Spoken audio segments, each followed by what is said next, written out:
Hello, everyone, and welcome to Co-Creation Station, the podcast where we talk about spiritual magic, the law of attraction, the art of allowing, the mind-body-spirit connection, and how best to enjoy this mystical, miraculous, mysterious, sometimes confounding. Man, I usually do that really well. Sometimes confounding, but always incredible journey we call life. My name is Collin. I'm a teacher, tarot, oracle card reader, and a singer and guitarist in the band Red Treasure, and I'm located in beautiful, sunny North Hollywood, California.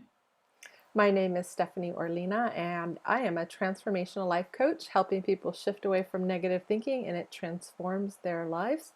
And I'm in San Diego, California. We want to thank you so much for listening to our podcast. If you're listening to the audio version on Spotify, the Apple Podcast app, or wherever you get your podcasts, and thank you for watching us. If you're watching us on the Co-Creation Station YouTube channel, if you enjoy the podcast and feel called to like this episode, give us a review, subscribe to or follow us in some form or other. We encourage you to do so, as it really helps other people find us, and we really appreciate your acts of support. I want to make sure I mention too, if you'd like to write to us, you can do so at Co-Creation Station, no punctuation or spaces there, and then 1111 at gmail.com. And also, we try to respond to all comments that people put on the videos. So if you would like to mention something that you thought was really great that we mentioned, or suggest a possible topic for a future episode, something like that, please feel free to leave a comment. We'll do our best to get back to you. So we start our conversation from a different jumping off point every week. And in our friend time before the podcast, Stephanie mentioned that a few weeks back, we did a thing where I pulled an oracle card, and we had no idea what the topic would be, but we pulled the oracle card and then we talked about that for the episode. And Stephanie said she enjoyed that immensely, which I did too. I thought it was really cool. So she asked if we could do that again. And I said, of course. And so I actually pulled the card before we hit record this time around. But so this again is, we're using the same deck we used last time, which is the Oracle of the Energies deck from Colette Baron Reed, one of my mentors and heroes. Thank you, Colette. Yes. And the card I pulled has a picture of a fox and a sort of starscape there for those of you listening. And it's called Ears Wide Open is the name of the card. It's very beautiful. Is that number 33 in the corner? And it is the number 30. Yes, the cards in this deck are numbered sequentially, and this is number 33. Which what's 3 in numerology again? I always forget. I have no idea. We'll look it up. One time when you start talking, I'll look it up. All right, but let's read the explanation from the book, that little booklet that Colette provides with the card here. So the key concepts of this card are deep listening as a gift we give to others, understanding someone else's needs, showing focused attention, tuning into another, and letting go of our ego's need to be heard ourselves. And what she's written here about it is, the world is constantly speaking to us and offering us clues about what is really going on beneath the surface of things. We all have the capacity to hear beyond the noise that reaches our ears. The challenge is when we feel misunderstood and unheard. When we feel insignificant, it's easy to over-explain ourselves in an attempt to get acknowledged. Now is the time to let all of that go. Offer your attention as the gift it is, as the great gift it is. Sorry. It's time to stop multitasking, stop checking your phone, stop thinking all the time about what you're going to do or say next, and doing all the things that keep you from connecting fully to the present moment. Whenever we are in a state of chaos and distraction, paying attention to only some of what is being said, we lose the ability to pick up on everything, including that which is not being said. Deep listening is the way in which we immerse ourselves in the truth of the world. In this way, with our ears wide open, we also open our hearts and our minds to understand more than what is conveyed through words alone. Opportunities arise from the subtle cues we miss when we are not 100% present. Purposeful, open listening is an act of trust, respect, and intimacy. When you are in this space of receptivity, letting go of the need to be heard or to be right, you can become expansive and alert. You become expansive and alert to meaningful potential. Right now, keep your eyes wide open and you will find more than you were searching for. Wow. Did thoughts, that reactions, hot takes. did that land with you? Like any of it? It Yeah. did with me. Did it not with you? Um, Not so much, no, but I would love to hear your take on it. Yeah, we can talk briefly about that. I can pull another one if you want. I would go for the right. Well, I mean, we did an episode about receptivity a few months ago, because which was a topic that I wanted to talk about, and I think that I have found it's easy to get with the art of allowing for me and trying to work with the law of attraction. It's easy for me to fall into this pattern of thinking it's one thing, which is sort of like visualizing and then feeling good all the time and then going and living my life. And in one way, I guess you could say it is sort of that simple. But a lot of times what sneaks in there is when the last part where I go out and live my life, I'm still trying to like control things, Mm, or I'm blocking things in mhm, ways that I'm not even like fully aware of. mhm. And like sometimes, like if I get too attached to like how something should happen, we've talked about this many times, Yeah.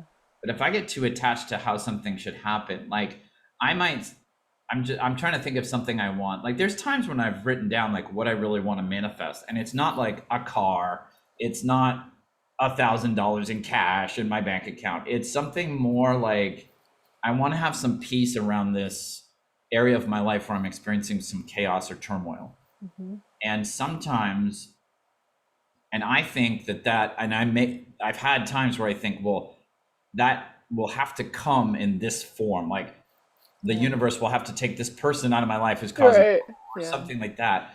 And how sometimes it actually shows up is I'm in a conversation with someone like you or my sister or a friend, another friend, and I'm not thinking at all about that thing that I asked for, but Mhm. I'm paying close attention to what they're saying, and they say something to me, and I get this lightning bolt of awareness of like, Mm, oh my gosh, we don't need that person in my life to leave. I just needed the insight that you just gave me, which is how mm, to treat that person with love and let them go. mm, Like, mm. and that came in this way that I could not have predicted, Right. synchronously. Like I asked for it, the universe heard it, the universe brought it to me, but it brought it to me in this, I'm expecting like I go to this thing where I see this person and like, yeah, somebody's going to tell me they Yeah. left or they Yeah. moved to Colorado or something like that. But it actually, like the next day I have a conversation and that piece comes to me through an entirely different way. But in order to get the gift that way, I need to do exactly what this card's talking about. I need to be Mm, present. mhm. I need to not be so attached to the how that I thought it had to work, how I was going to get it, that Right. I'm open to it coming from anyway. And that I think those two things come together is like receiving the gifts from the law of attraction is helped by me not being distracted, not being like stressed out about things that are happening tomorrow, or stressed out about things in the future that are probably not going to happen, but my imagination wants to play them in front of me like a movie and get Yeah. upset about them. Yeah. But really just being calm, being content, being at peace with myself as much as I can, and And just showing up, right? showing up. Yeah. Yeah, just showing up, doing the next indicated thing. Yeah. And then like I like to think of it as, just feeling as good as I can in the moment. Yeah. Like, self-care, like what or noticing how I'm feeling, and like if I'm feeling bad, just being like, "Oh, look, that thought doesn't feel good. Oh, that it's not because of, that's wrong or whatever. It's just like, oh, that's just guidance for me. Like my higher power, my inner being, my higher power, whatever, isn't focused on that. That's why it feels so bad. It's that separation. I don't know that we can talk about that enough about what our emotions are really about, our guidance system. It's like when I feel good, I'm connected with my higher self, and I'm a Yeah. vibrational match to all that I want. And whenever I feel bad, it's like, I'm separating from who I really am, and that's the negative emotion. Yeah. And I love when Abraham talks a lot about how you ask and it's given. It's done. Energetically it exists. Like I keep listening to their one, it's done.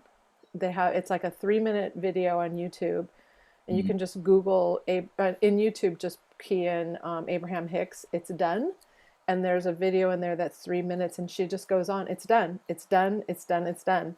And she's like, what does she say? She says, it exists vibrationally. Just, it's done. I love it. She says, Abraham says, in your physicalness, you are so insignificant to its doneness. It's done and it's perfect. It's done. It's done. It's done. And so, like, when you asked, you put that out there, and then you just went about your day, and then we just, take good care of ourselves, do the best we can in the moment. And then, in a way, could never imagine, like, you got the answer to what you were looking for. You got the solution in a way. Even like, I just house sat for a week in this beautiful home. I didn't even know that was going to happen.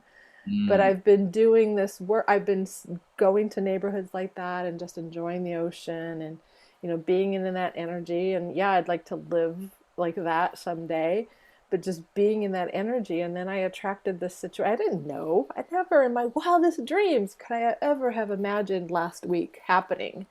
Yeah. And yet there it was. It's interesting because now you've opened the doorway, because before, in front time when we were talking about what we were going to talk about, I said I had a topic that I wanted to talk about. You said you wanted to pull a card. Like, all right, let's pull a card. And you've led me right to where I wanted to go. So it wasn't the card. Oh, cool. Right on. The card was a part of it. Yeah. Yeah. So what was it?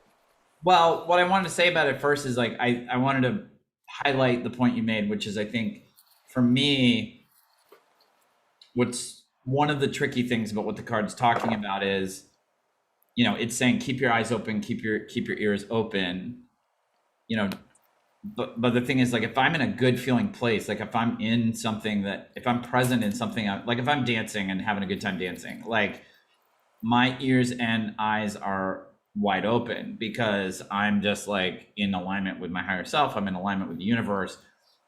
And that means I'm in a receptive mode to, like, anything that happens. And I would say, like, most of the time that I'm in that kind of blissful state when I feel really connected, that's when, like you tell me stories all the time of, like, you're riding your bike, which makes you so happy. And then, like, all these things happen on the bike ride. You know what I mean? It's never like I rode my bike today and I had a great bike ride. Like, none of your stories are like that. It's always I was on my bike and I was so happy and I started tooling around, and then, like, this happened and I bumped into this person and we had this amazing talk and they told me about this yard sale. And so I biked over the yard sale and I found this thing that was so beautiful that I've been wanting, all that stuff. So, I mean, I think that it's a little, I don't want to say misleading, but it's like, it almost makes it sound like, well, you make sure your eyes are open, make sure your ears are wide open. It's sort of like and I'm sure that's not what Collette is saying, but it's like, what I get out of that is be easy with everything. Like, don't, because you can have your eyes wide open.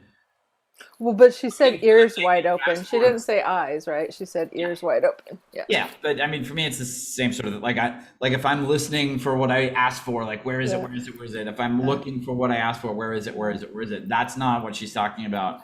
And that's where I'm not really present because I'm in my ego. Like, well, I visualize this thing, it better show up, instead of being easy and being in flow and being like, so what I wanted to talk about, though, is when we talk about that process, one of the metaphors that Abraham used on one of the workshops I've listened to, probably multiple ones, but which I really love because I think everybody can relate to this one, is when she says, if you order a book on Amazon and it says, you've placed your order, it's gonna, if you have Prime now, it's like, it's gonna come like very soon.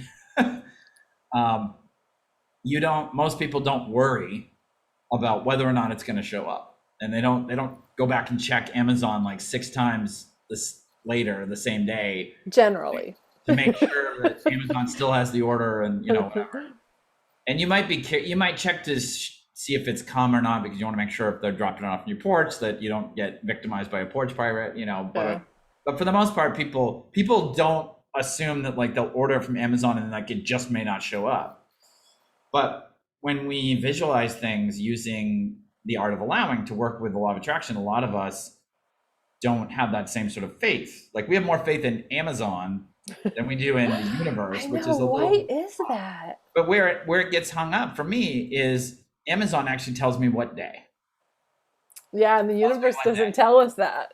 But you know what? I always think like, yeah, I want to know, but do I really want to know? Because that's part of like the magic and the mystery of life. Is like if Yeah. we knew everything when it was going to happen, like I think that's where we come from, where we know everything, and we came here to Earth to play because Yes. of that. Like not ignorance, but like the shield is over, and it's us to like reconnect to who we really are and discover that we're powerful and amazing, and we can be, do, or have anything easily. Um, but yeah, the universe doesn't say it. Like I always tell people, God doesn't say, okay, Stephanie, at 10 a.m. on Monday, October 18th, I'm going to blah, blah, blah, and you're Right. going to get dot, dot, dot. Right. Um, it's more of like, I think that's what I'm in that phase of trusting, like God and higher power. And I was telling you, I think before, no, I said it here. It's done. It's done. It's done. It's done. It's done. Yeah. The order's been placed. Yeah, None will it's fill. done. You've asked, it's been given. Here's the thing. So the larger topic that I was thinking of talking about, which now we're in, is timing. And I agree with you that I think the easiest thing to do is to do the it's done thing, which you don't have to get any more complicated than that, but just to explain a little more, is it really what you're saying is I'm not going to have any anxious thoughts or fear thoughts about the timing. I'm going to allow it. I'm going to understand. And we talked about this in the episode with my sister a few weeks ago about I'm not going to try to barge into the universe's control room and hit the speed this delivery up button.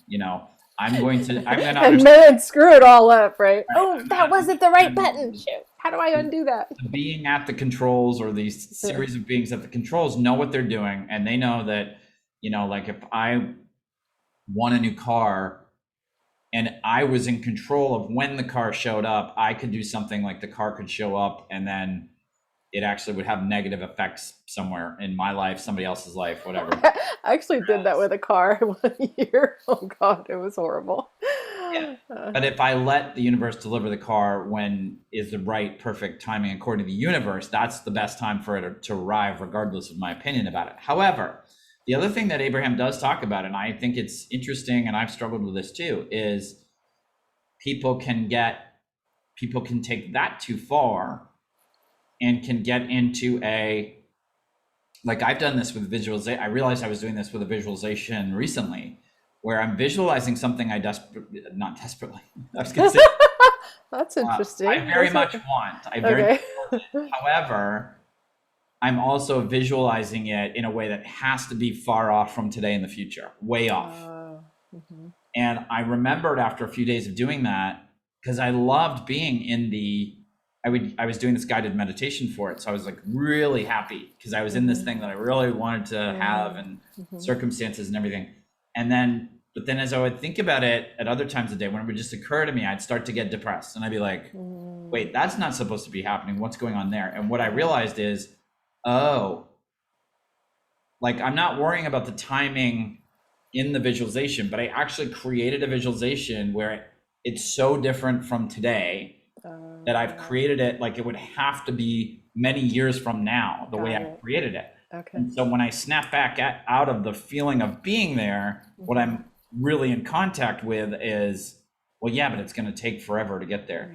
Yeah. And I think Abraham has talked a few times that I've heard in a really good way about like, people don't practice patience the way that is the optimal way with the art of allowing.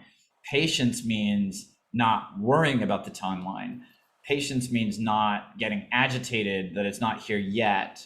But patience is not resigning yourself to, well, I'm sure it's going to take a really long time, so I guess I have to be patient. Yeah. Like, because that is actually a vibration of you're telling the universe to keep it away from you for a while because you're not ready for it. And that'll actually delay it. So there is this kind of tricky middle ground, which there is through just about everything in life somehow. This middle ground of like, don't tell the universe like, well, it has to be here by Friday, but also don't tell the universe, well, it can't be here until 2025. Yeah. Like whether it's going to come here fast or slow or, this year or next year, like leave it entirely up to the universe. Because if you do that sort of like what I did, which was like, well, obviously this isn't going to come for a long time. The universe is like, oh, okay, well then obviously it's not, Well, and it's that vibration. You're practicing the Right. vibration of it being a long time. And so you're practicing that. And so that's what we get, right? Yeah. And so, yeah, they would talk. So they talk about feeling it, seeing it from the end result. Yeah. Like, because there's something I've been wanting to manifest for a while. And I keep going like, oh, but then this has to happen and this has to happen. And it's like, not necessarily. That's just in my, limited human thinking. Like spirit can make something happen like that. Yeah. And so it But, goes back to just but seeing it as done and feeling it as it's done. And what does that feel like living it now? yes. But you just brought up another good point, because what's really interesting to me is how they talk about timing in the film The Secret. Because they mentioned what you just mentioned, that the universe could make it happen like this. But then there's a couple of things that they also tell you is like, number one, there's usually a delay. And a delay is a good thing, because if we just manifested things immediately, it would, I don't know how else to explain, but it would be a real problem. Like, Yeah, because I'd be like, I want that car. I have that car. And then I'd see another car. I'm like, oh, I like that car. I want that car. And then I'd have like right, 50 cars. right. Yeah, and the flow of the universe just wouldn't work. And it sort of seems like the journey of being on a human experience, being a spiritual being as we are, but being on this human journey, part of the deal is us working with clock time and having our journey spread out over time. And that sort of instant manifestation, if we literally could just snap our fingers and make things happen, we would, in a weird way, be stepping out of that. And so I don't want to get too airy fairy about it. But stuff does happen that fast. Some stuff does. Because like typically there's some sort of delay, even if it's I've had stuff. You and I experienced the picture, a picture of us in the vortex. I think it was like an hour later after I had said that, we were holding in our hands a picture of us. That's a great example though, because so for people who didn't listen to that episode, we wanted to have a really great picture of us taken together. There was already a really great picture of us taken together, I assumed, because we were both in the vortex at the Abraham show with Wayne Dyer, and the photographer took our picture, and that was the one we wanted. Right. And then that specific day we were talking about it. Right. So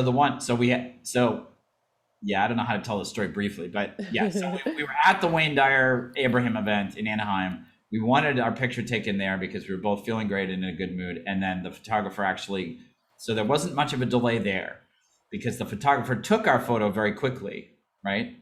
Yeah, but I'm not talking about that. But I understand, but there's like 3 different timing things. There's okay. 3 different timing things. Okay. So the photographer taking the photo happened very quickly. There was very little delay there. Yes. But the photo that he actually took a very long time for us to find out. And thank God, right? Because this story is so badass. This is such a great story. Yes, and I'll put in the description where we tell this, because I don't want to take like a 45-minute other episode to retell. Yeah, we'll tell you. It wouldn't take that long. It's in season 1 somewhere. But so then before we get the picture, before we find out what happened with the photo that got taken in Anaheim, while that is still a mystery, and a while after it was taken, we were back in San Diego at lunch talking about how we really wanted to have. Do I have this right? We were talking about how we were at your car and we were deciding where we were going to go, and you were showing me your Christmas gifts from your mom. Okay. Which were the book and the DVD of that Anaheim event. And then I said, I didn't have the heart to tell my mom I was at this event.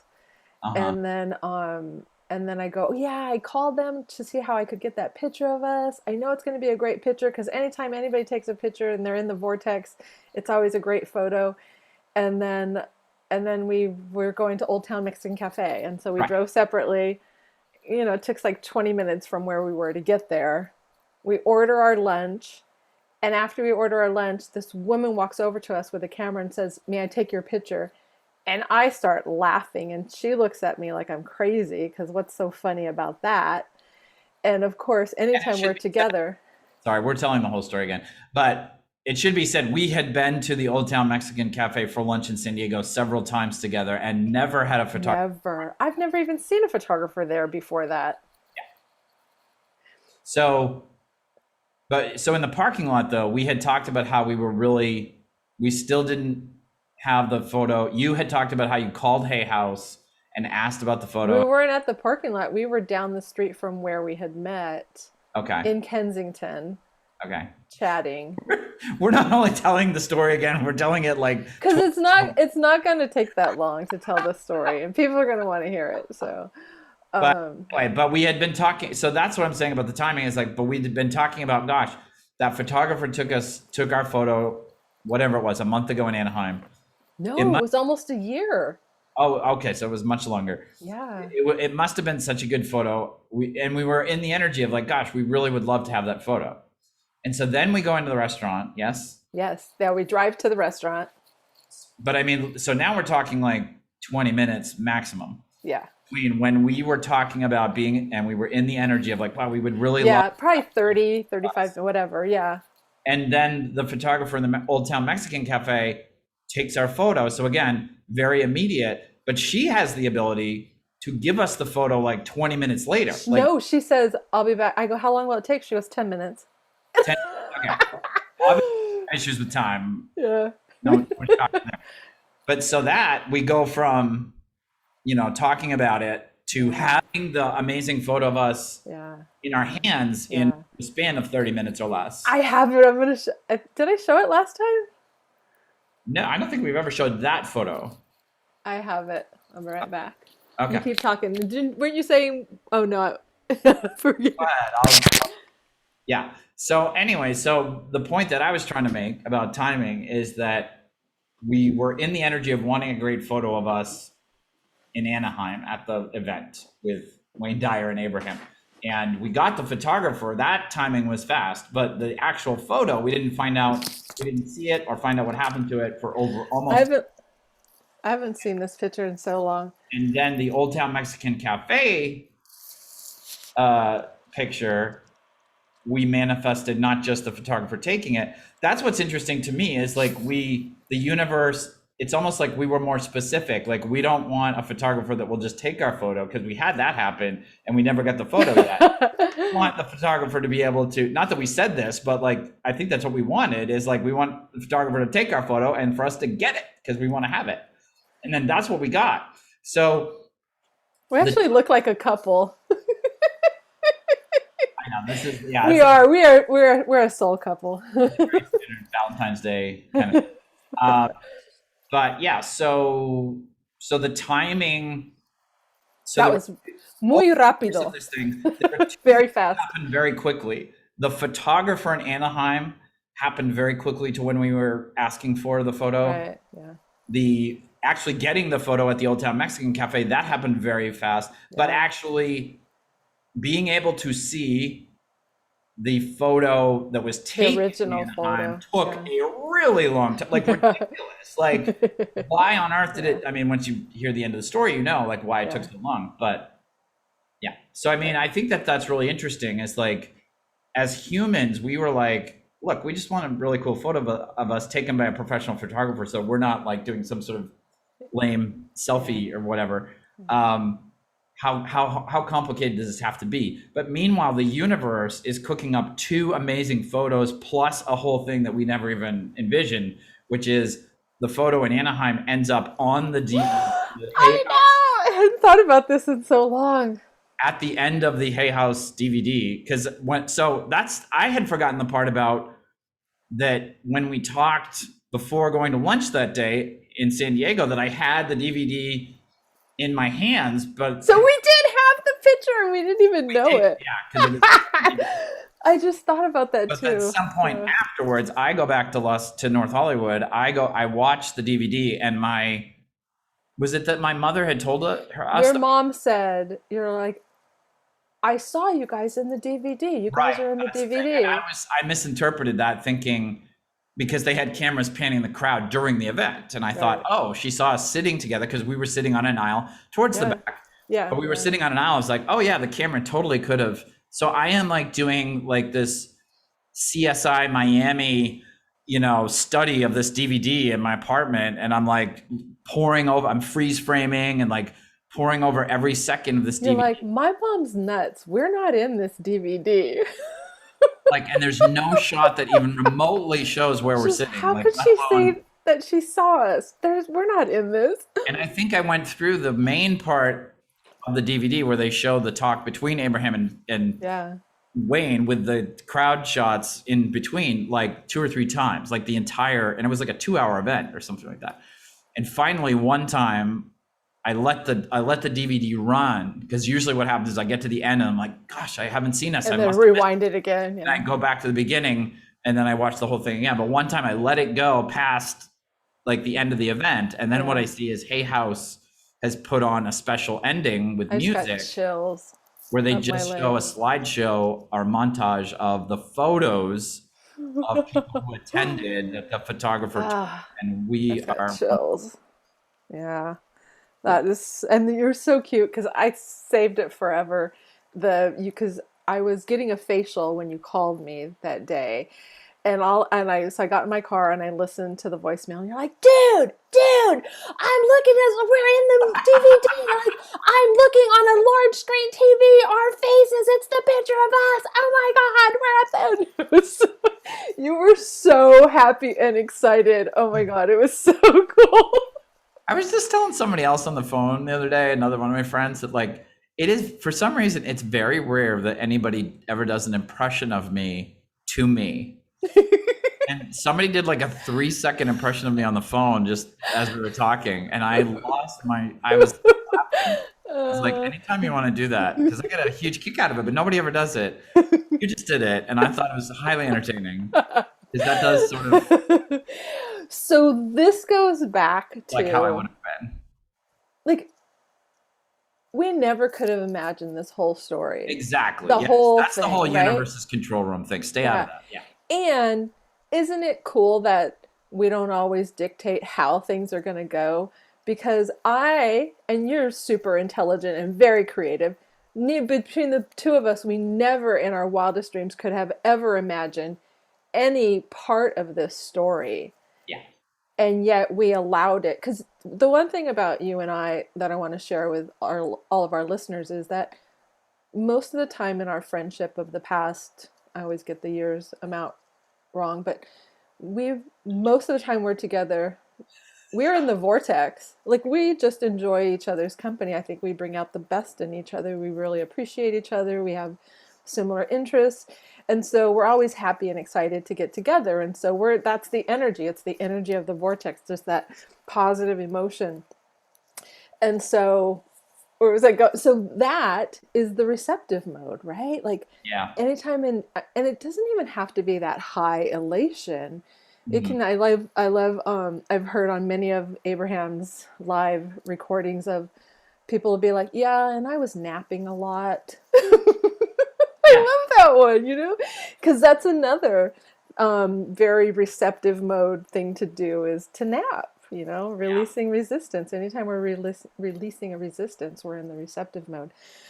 So, yeah, I mean, if we would have gotten it instantly, we would never have had this amazing story of allowing. And yeah. There's one final aspect of the timing thing I want to talk about. I love this picture of us. It's so great. I haven't seen it in quite a while because I keep it behind my bookcase, but I was gonna say I have it on my coffee table.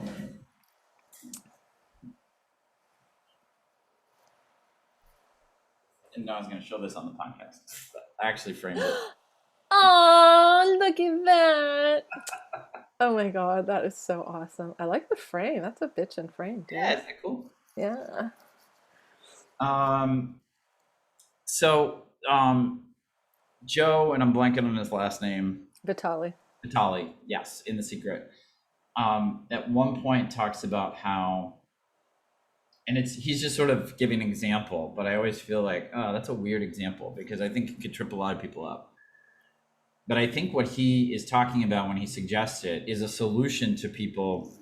This is just how The Secret kind of gives the surface level, and it doesn't go, if you listen to, several hundred Abraham YouTube videos like you and I have, that you get a little deeper dive into it.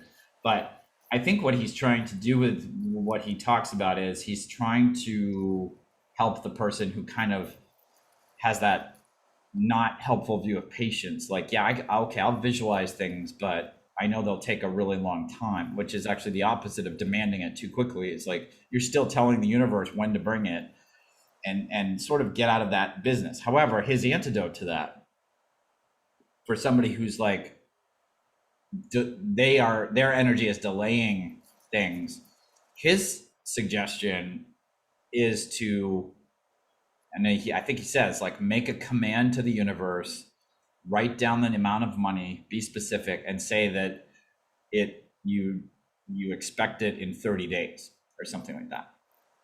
And that one line of The Secret has been super problematic for me, because the way he says it, it makes it sound like we can control the timing of the manifestation, and I'm interested in your thoughts on this, of course, but like what I've come to understand since then is you can, but it's really tricky. And personally, with the way most people in the modern world's personality is, like if I was working with someone as an art of allowing coach like you do, I wouldn't recommend anybody try it unless I knew them really well and like their personality could handle it. Because I think what he's talking about there is you're commanding the universe. You're saying, like, I want to manifest this in 30 days, but you're still letting go of how it will show up.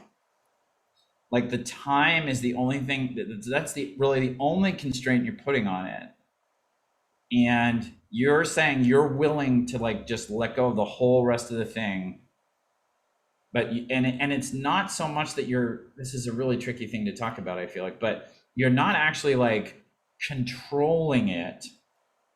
What you're actually saying more is to the universe is, by giving this timeline, I'm saying that I'm worthy of receiving this amount, and I don't have to wait the rest of my life for it. It's a way of affirming for the universe that I'm ready. I guess that's what it is for me. It's like, I'm ready to receive it. And sometimes we humans need like a deadline.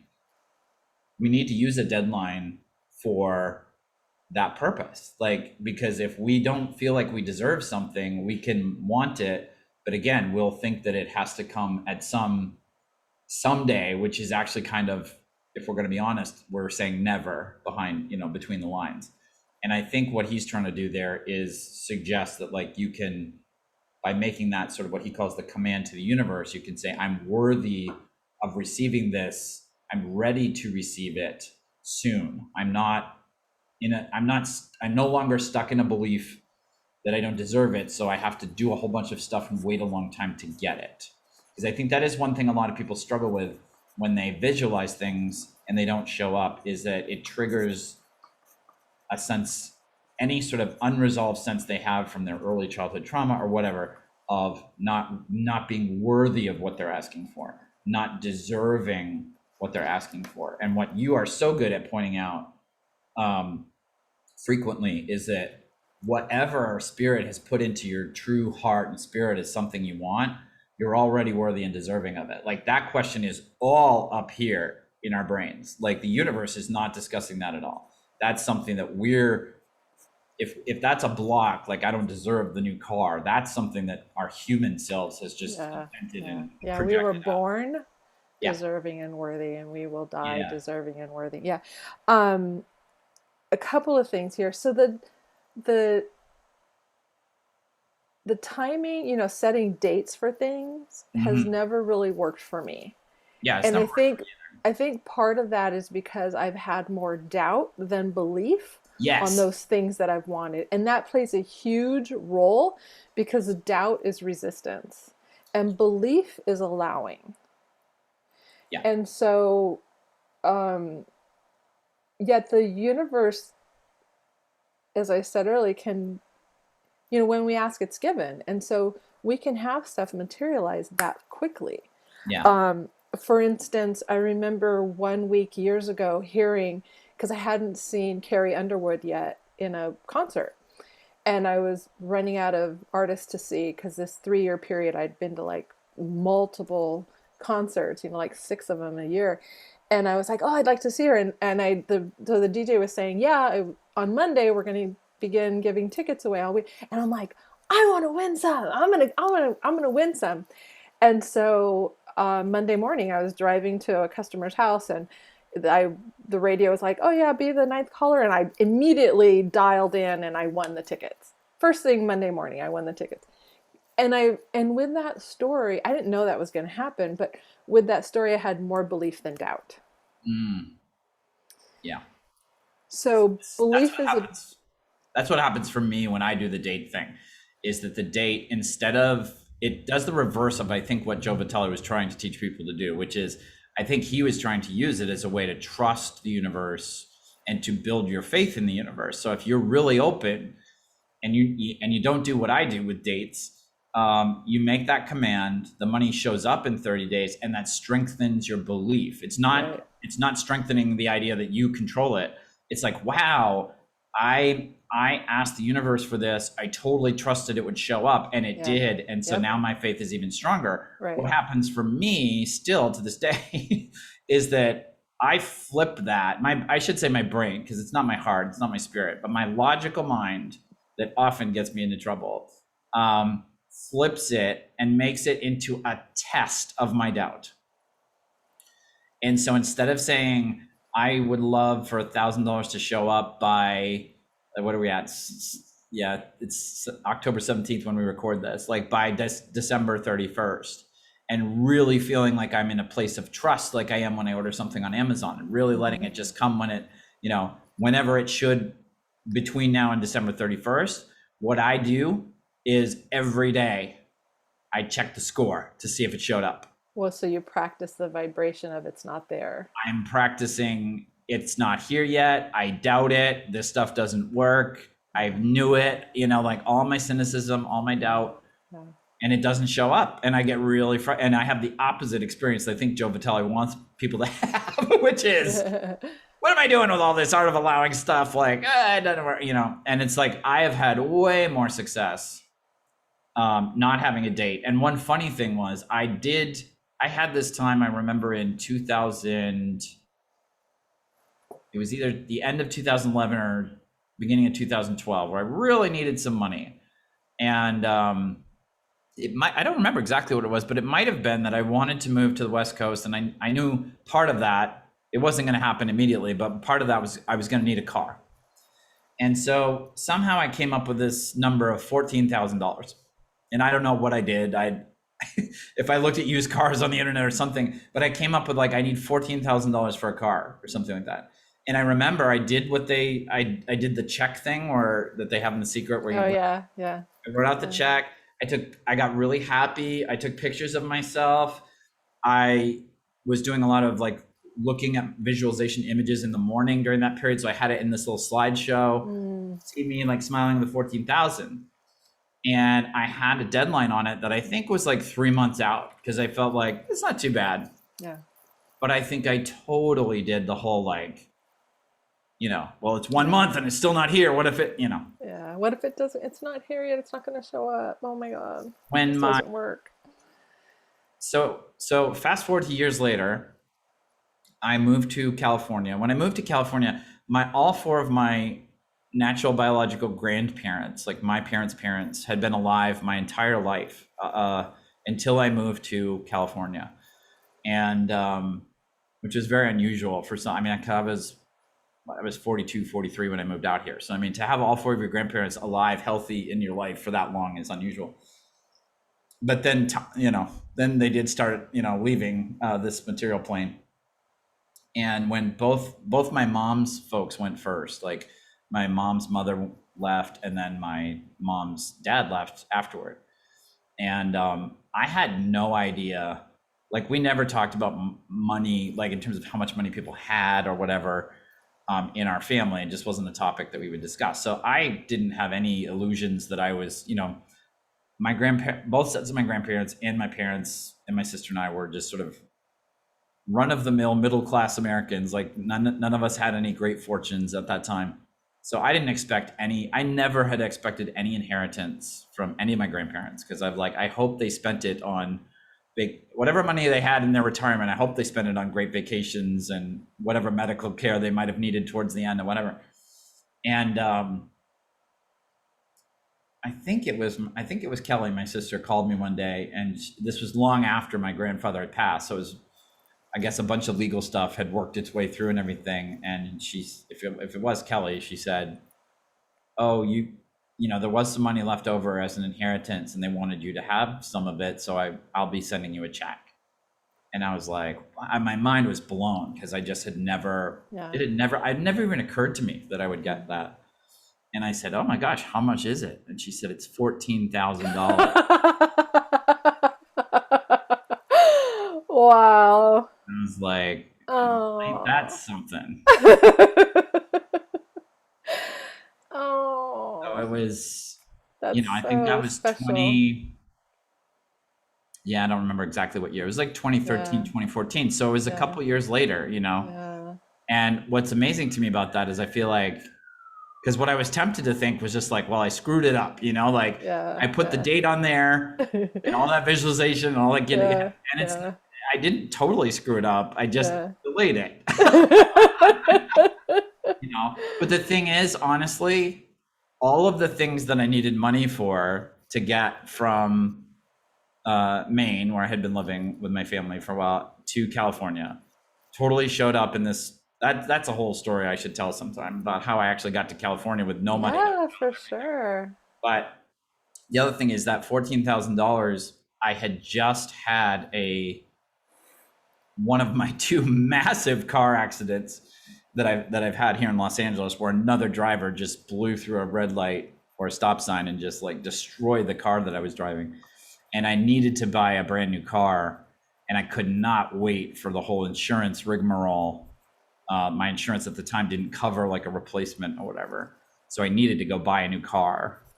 And I didn't use all of the money for that car, but I used a lot of it for the down payment. And it was really just like, it was perfect timing. And my mother's grandparents had always helped me with transportation. Like they'd always, like my grandmother had paid my car payments for a while when I was in my 20s and I had my first car. She would help me out with car payments and stuff like that. So it was very like, it was just like we talked about with the photos. It was like, I didn't need that $14,000 when I thought I needed it. And when I needed it, that's when the universe delivered it through my grandparents. And I just think like, yeah, that's why for me, I wouldn't discourage people from trying. I think I know people who are really like good at like letting go of things. And for those people, I'd say, yeah, put the date on it if it's important. Absolutely. Like if something me, works for you, do it. Yeah. But for me, it doesn't work. For me, it's really like, I think what I try to practice around timing is like this concept of spiritually soon, which is that middle ground, which is I'm not going to, spiritually soon. Yeah, like that. I'm not saying it's going to take forever, but I'm also not going to put the universe on a schedule and track it. Like I'm just going to trust it'll show up soon. And it goes back to that whole doubt and trust. Yeah. Like if you're trusting, like you just know. Yeah. Well, then by all means. Yeah. If you have some doubt, be gentle, because yeah, from your experience and my experience, it doesn't work very well. I have doubt, too much doubt and not enough belief. Yeah. Wow. This was cool. Yeah. I love how at the beginning of the episode, you're like, yeah, I don't really love that card.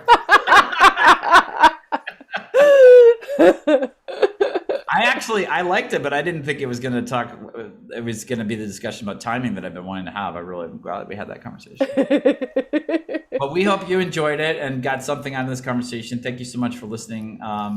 If you listened to the audio version, thanks so much for watching us. If you watch us on YouTube, Stephanie, if people want to get in touch with you, how can they do that? www.powerinjoy.com, POWERINJOY.